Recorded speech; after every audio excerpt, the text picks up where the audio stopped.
take a closer look at this particular work here by Marian Scott. So I was encouraging you to come up, and I was just explaining before that it's a little darker. And does anyone know why it may be a little darker in this room? To protect the work. That's right, yes. Protect the color. It's a work on paper, and we're protecting the color, which we'll find out is very important for this particular piece. And that's why you might see in different galleries and museums, there's areas where the light is a little different. It's all for conservation purposes. So before we begin, I did want to acknowledge that the Ottawa Art Gallery operates on the beautiful Anishinaabe activity. The Anishinaabe have been on this territory known today as the City of Ottawa since the beginning of time. Art has always been and continues to be a vital part of Anishinaabe culture. So today's talk will last maybe 20 minutes, and then followed by time for some questions as well as part of that. So glad everyone has a chair. You can also move around as you're comfortable. Let's just be very casual here.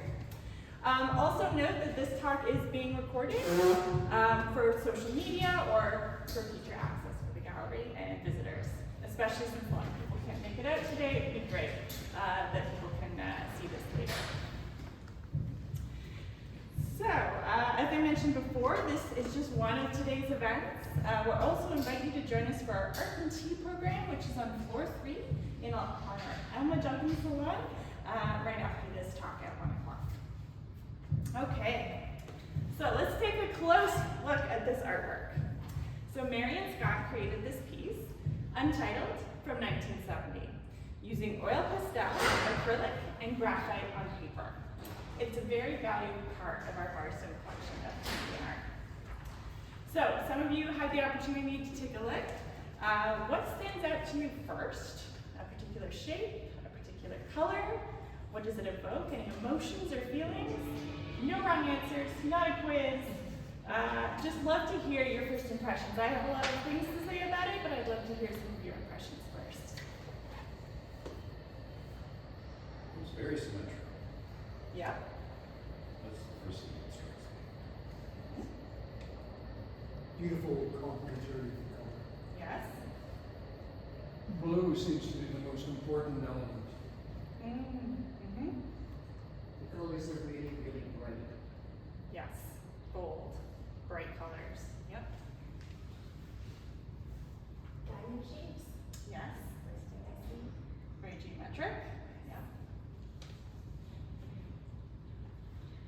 What else? Reminds me of stained glass. Yes. Me too. Is there a feeling it evokes for you?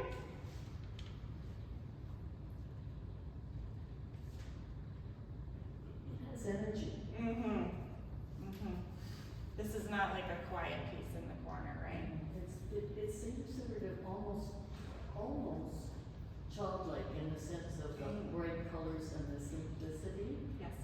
and the energy. Yeah, that's a really good observation. And the medium too, which I'll get into in a bit. Yeah.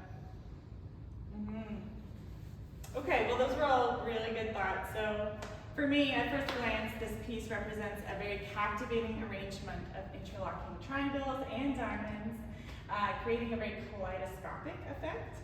The repetition of these geometric forms creates a rhythmic pattern. Stained glass for sure, reminiscent of quilts maybe, or mosaics, like it's little parts, right, that make up a whole. So she uses bold, contrasting colors. So the rich blues I had first as well, deep reds, bright greens, soft pastels to create a really dynamic composition. While there are a lot of colors here, what you might not have noticed first of all is that there's also a lot of black and white here. And I think this signals that this work really is a study in contrast. And I brought, in case we needed a color wheel.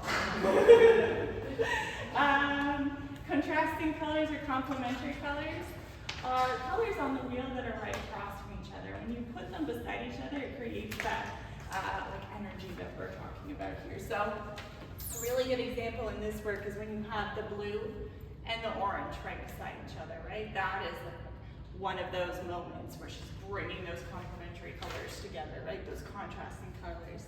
You can also see, here's like the sort of diagram on the side, those like kind of like yellowy greens and the red violets, they're sort of jumping around as well as you move your eyes across the work. So maybe we'll just pass these out as I bring them up. So take a look at the wheel, and then take a look at this and notice how your eyes are moving around. So as your eye moves around, those colors seem to shift and pulse, and that's where I think you get that sense of energy. Now, so there's color. Now let's notice how Scott layers color in this work. So the rich, waxy texture of the oil pastel, when layered with the acrylic paint, creates a sense of like depth, like visual depth in this work. So Scott frequently experimented with mixed media like this to create those contrasts. And we had like that smooth acrylic and the expressive crayon-like strokes of the pastel, which I agree, that crayon-like, childlike quality definitely comes out here. So one of the most compelling aspects of this work, for me, is the interplay between its precision and its imperfection. So if you step closer, you can see, you know, within each geometric triangle, there's an unevenness, right, to the edges. Like the pastel within each triangular shape isn't quite precise. And rather than aiming for flawless execution, Scott embraces the natural texture and the spontaneity of her medium, adding warmth and approachability to the otherwise very calculated geometry. And there's also subtle graphite lines, so she would have gridded this out in pencil first. And those graphite lines define the geometric structure to reinforce its framework while also preserving sort of a sense of like organic movement.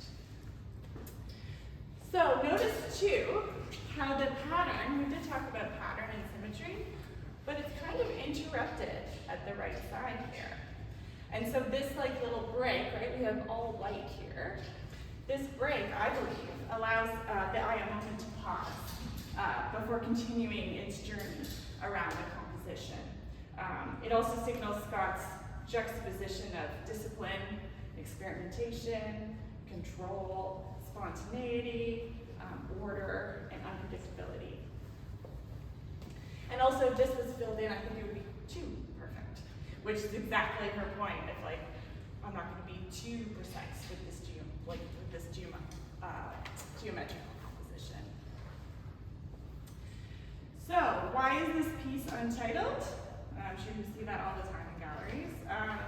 But Scott wanted her work to quote unquote speak for itself without external references. By leaving it open-ended, she allows each viewer to interpret the meaning in their own way. And that's why I wanted to start with asking, like, what does it mean to you? This is how she would have wanted you to view our work. So that was a little bit of close aesthetic looking. Now let's place this piece in the context of Marian Scott's like overall career.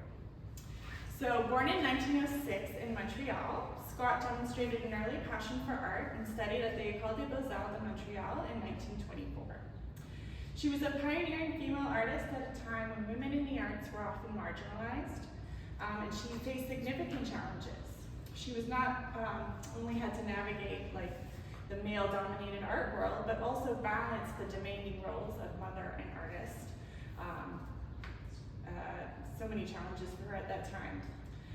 In the 1930s, she worked on social, yeah, these and like half of that would be great. She worked in social realism in the 1930s, so she went through a broad range of styles. Abstract sort of at the end, but I'd like to show you what sort of came before. So here's a work in our Firestone collection of Canadian art. In the 1930s social realism, she's really looking at urban working class life, and this painting from 1938, Park, in our collection, reflects the impact of the Great Depression. So I want to do another looking exercise. What do you see? How can we compare similarities and differences between this work and this work?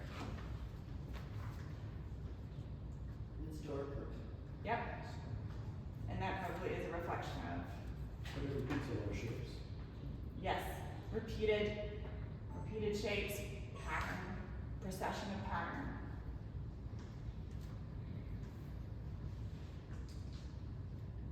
Similarly, 4 shapes, the 4 women and the 4 shapes. Yeah, exactly. And then of course color, she's definitely has a palette here and she's playing off of the reds and the blues as well. So we see that interesting color, early interesting shape. The figures are elongated like Modigliani. She's definitely looking at European trends. But of course a very different style from what we see here. So we can pass this around. So that was sort of the 1930s, and this has to be the period of Marian Scott's career that is most talked about, most exhibited is her period in the 1930s. By the 1940s, her style evolved to medical and botanical imagery, including her 1943 mural called Endocrinology. Yeah, that one. So this is a huge mural. I've had the honor of seeing it at McGill University. In one of their rooms there. It was an important step towards abstraction for her, right? You can see her going in that direction. And it was this particular mural was a big turning point in her practice. So what do you see in this work compared to what we're looking at today?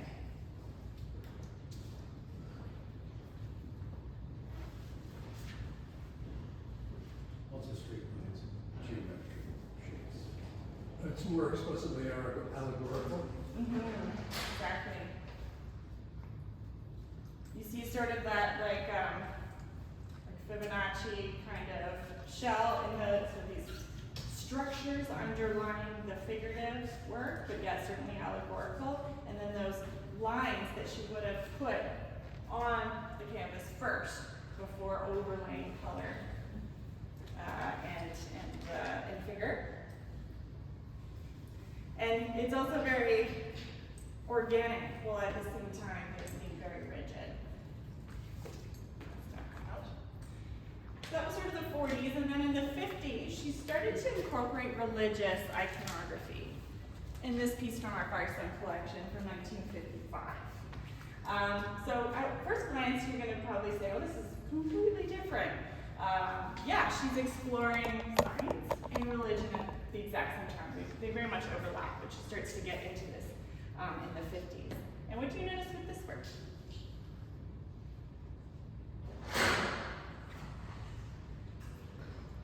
We've got that contrasting color again with the blues and the yellows. I also see a repetition of pattern here. It might not be a geometric, but we've got the circles sort of repeating.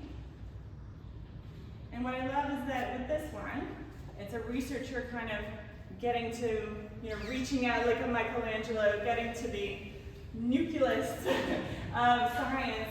And this is, of course, in religion, a mother and child, that idea of spirituality comes from. And these two in combination eventually is what gets her here. She combines those two interests, and I'll explain a little bit more how she gets there. So by the 1960s, her work had fully transitioned to pure abstraction after exploring all these other avenues. And then pretty much the 1960s onward, she's doing abstraction. Looking at Scott's work directly leading up to this, so this is something very special in the Firestone collection. Do you want to hold them up here? Those two. Yeah, exactly like that. Actually reverse them. That one's 68, that one's 69, and this is 70. The Firestones collected in a way that allowed us to see the progression of an artist's career. So you can see her playing with this idea for a few years before she gets here. And then this is just after, in 1974. So this is definitely much less geometric. It's more fluid, crisscrossing lines, but it still is looking at what it carries forth from here is layering of media over top of each other to get that visual depth that we were talking about before. Let's take a closer look at those. So throughout her 70-year career, she continuously evolved, changing with major 20th century art movements while maintaining a really distinctive voice. Her abstraction wasn't purely formal. It reflected her curiosity about universal order and systems. So think about the time that this piece was created, 1970. So the world was experiencing rapid technological advancements, from the rise of computers to space exploration. And these advancements led many artists, including Scott, to explore how geometric patterns and structure relates to ideas of harmony, balance, and the search for meaning in an increasingly complex world. So you can see she's, as I was saying before, taking inspiration from spiritual, from science. She's trying to find the underlying structure, basically to the meaning of the world. And she's exploring it through abstract work. And again, stained glass, I really think that leading out of that religious period, right, she, you know, we're gonna have to look at her diaries, which she has in the archives. So I can't say this for sure, but I definitely think that the religious work is contributing to some of the stained glass aesthetic as well. So Marian Scott is one of the many influential women artists that are represented in the Firestone collection. They were particularly drawn to her works on paper. So of the 22 Scott pieces in the collection, 16 of which are on paper. And also, most of them are abstract as well. So while Scott's earlier representation works are more recognized, her abstract pieces have generally been overlooked within the Canadian canon. So an upcoming exhibition at OAG is in the works, curated by Wendy Owens, the director of the McGill Visual Arts Collection. And we're going to spotlight her abstract works. This exhibition will provide a fresh perspective on this particular period and place it within the larger context of Canadian modernism. So stay tuned for their updates. And this is what I mean. We're going to go into the archives. We're going to maybe look at that diary a little bit more closely and really figure out you know, what that harmony, that balance, her search for meaning, what that, you know, the core of that really means in this abstract period. So Marian Scott Untitled is more than a study in geometry or color, although it very much is that. It's really a conversation also between precision and expression, science and religion. It demonstrates the power of abstraction to engage our imaginations and connect to broader themes of order, creativity, and human